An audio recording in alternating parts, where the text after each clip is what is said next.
Welcome back to the Difference Engine podcast. I'm your host, Caleb Oakes. I've seen a disturbing pattern emerge, both in my personal life with clients as a business coach and with the rise of social media. We just have more ability to peer inside of people's lives than ever before. I've seen people often becoming super efficient at the wrong life. They get very optimized at things they don't even want. They build routines they hate, schedules they hate, bodies that they feel disconnected from. And like in my line of work, businesses that drain them. I see that. Friend groups that shrink them or hold them down. And because they're disciplined people, they're good at maintaining it. And that's the trap. Optimizing the wrong thing still feels like optimizing. And by the time you realize how unhappy you are with all the things you become really good at, you're usually a couple of years invested. Years. So if you're building a life that you're accidentally optimizing, but spiritually or emotionally disconnected from, we got to pump the brakes right away. Because there's something just oddly comforting about being busy. Like, busy people don't have much time to think. So if your schedule's full enough, your mind never gets quiet enough to ask the tough questions. Big questions. Journal type questions like, do I even like who I'm becoming? If you're brave, go ahead and answer that. Would I choose this life again?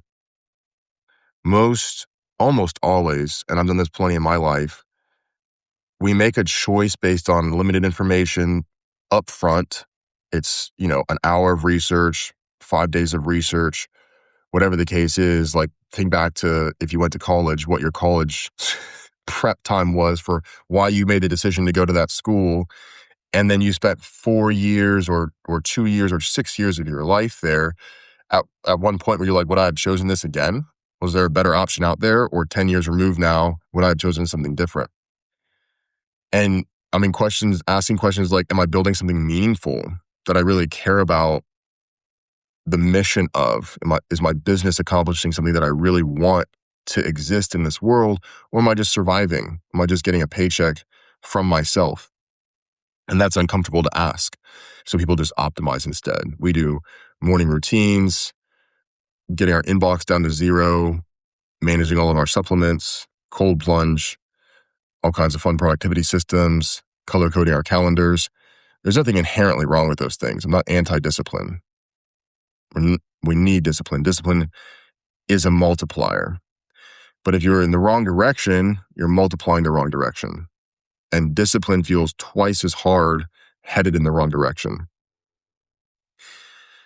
You can become incredibly organized while emotionally starving. That's really what numbness is, that label of burnout. I think burnout has become sort of the catch-all for, LinkedIn diseases. LinkedIn, anytime you're falling apart professionally, it's just burnout. And we reward on LinkedIn and in just society in general, you reward visible achievement.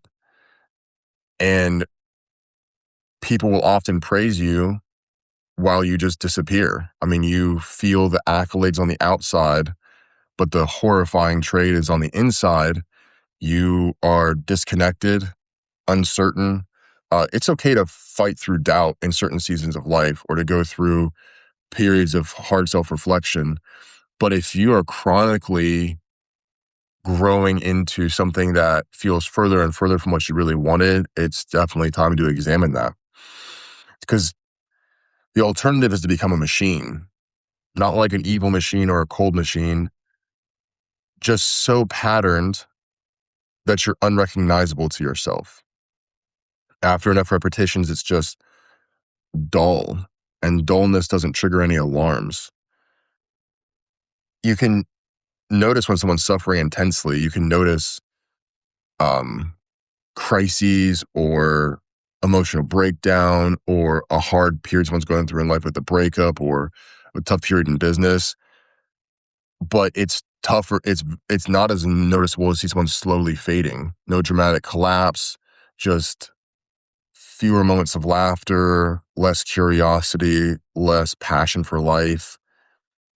And eventually people just stop expecting that kind of wonder that they had at one point. And I've experienced that in my own life. And it's one of the saddest things both to witness and to go through as a human. And I think our economy, our socioeconomic platform now, our setup quietly teaches adults to trade their aliveness for efficiency.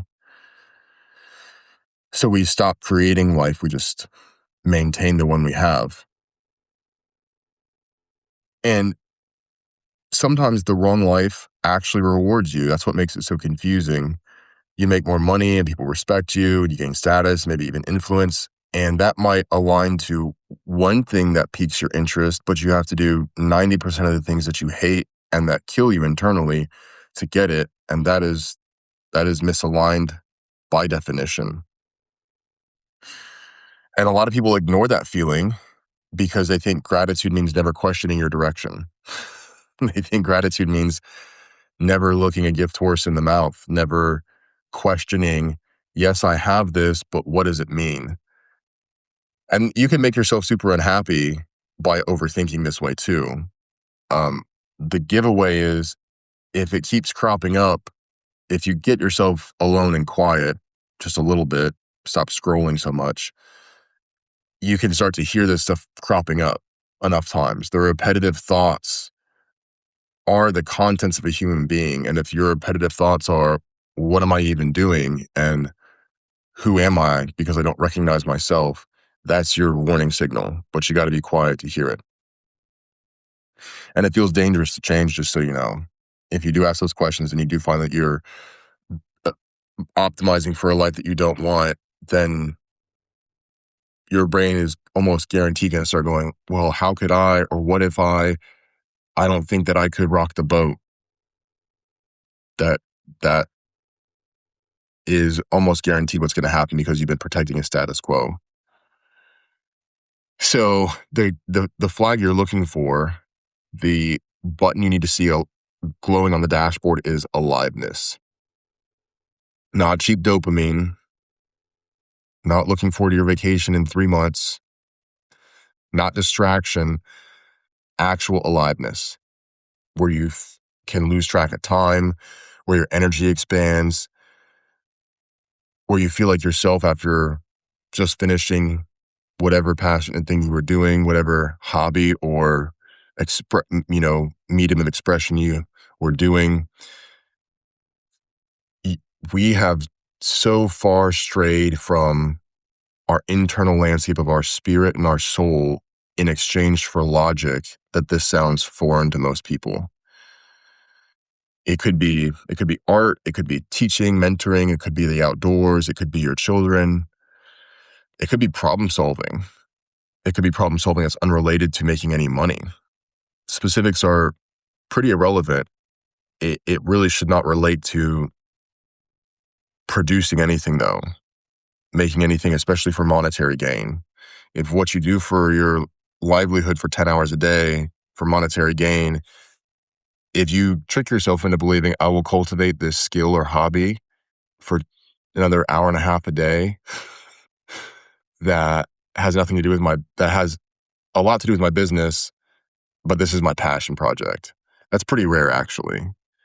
If you sit at a desk all the time, you probably should do something physical with your body as a hobby to reintegrate yourself, to give that portion of your life time and expansion. And then conversely, if you do a lot of manual labor, you probably need to rest your body and do something mentally stimulating for your spare time to decompress.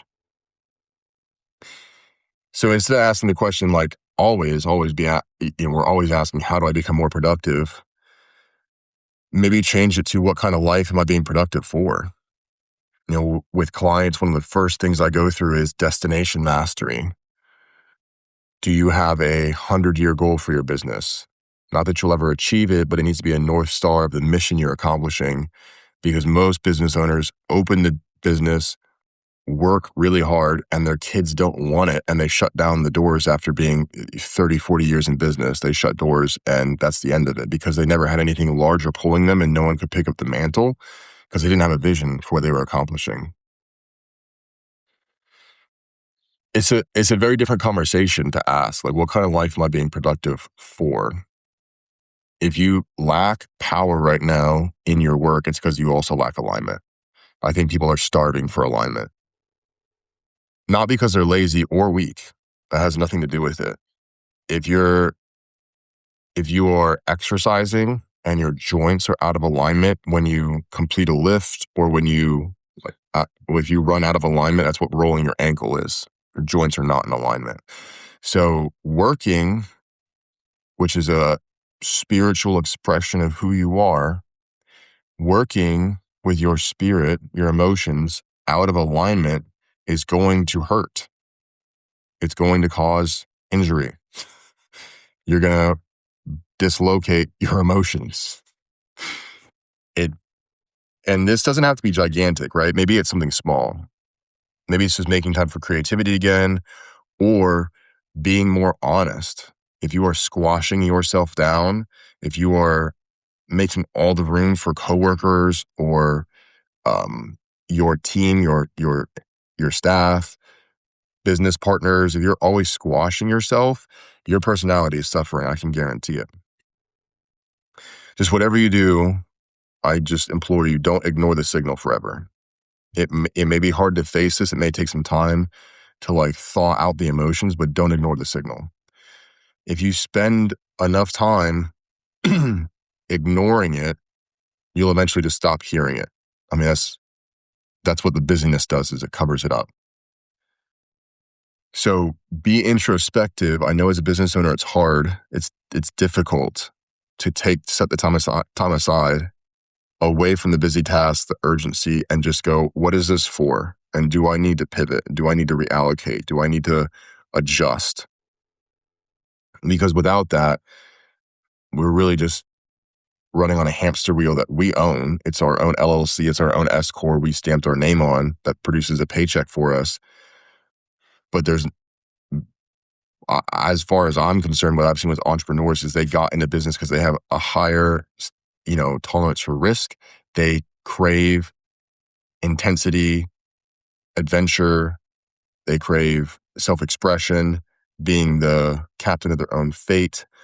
And it's easy to make that initial jump into business ownership and think, I did it, and then let it pound you back into a routine that is very much like the one you left as an employee, or in some cases, tougher, maybe buried under debt, maybe I've heard a lot of business owners when I ask them who's the number one client of any business, and they always say the clients. Like I say, how many bosses do you have a boss now? And they're like, yeah, I traded my one boss I had in corporate for 40 bosses. The number one client of a business is the business owner. You open the business for yourself, not for those 30 or 40 or 80 people. Now there's an idea of helping and serving them, but you didn't open it for them. You opened it for yourself and for your family. So if that has gone by the wayside, it's time to reassess. If this episode resonates with you, send it to somebody who's been stuck in autopilot, save it, subscribe. I don't shy away from the hard stuff in business. And remember, there is no substitute for achieving the life that you dream of.